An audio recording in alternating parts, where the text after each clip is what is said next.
Je les appelle par leur nom et elles m'écoutent. Si tu es brebis de l'Éternel, tu sauras la voix de ton berger. Vous voyez,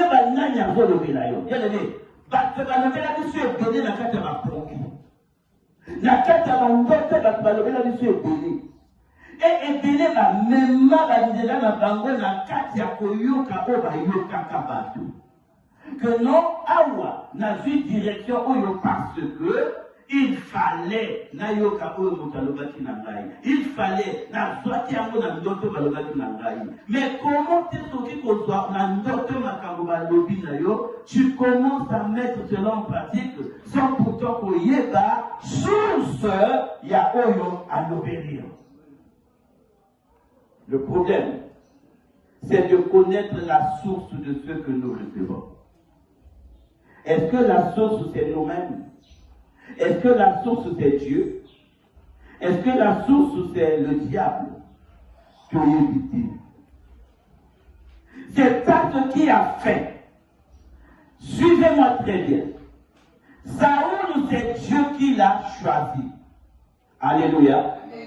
Et c'est Dieu qui l'a établi roi en Israël.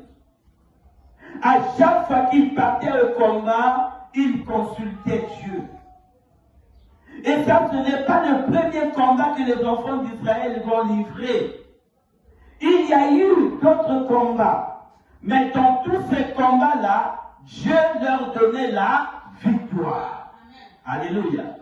Nous avons appelé ça la victoire. Hier, après ça, la victoire avant-hier. Aujourd'hui, bien aimé, il y a eu un autre niveau de combat. Car tous les combats ne sont pas pareils. Tu peux remporter la victoire aujourd'hui, mais demain, il y aura un autre niveau de combat. Voilà pourquoi il faut toujours se référer des combats antérieurs. Quand est-ce que Dieu t'a donné la victoire? Comprends que le même Dieu qui m'a donné la victoire hier, il me donnera aussi la victoire aujourd'hui. Alléluia. Alléluia. Bien-aimés, les victoires passées doivent nous amener à croire que Dieu n'abandonne jamais ses enfants. Les victoires passées doivent nous donner la pensée de continuer, de percer et de persévérer dans la prière, parce que même si aujourd'hui nous faillissons, même si aujourd'hui, entre guillemets, nous sommes vaincus, mais nous savons une chose, que c'est peut-être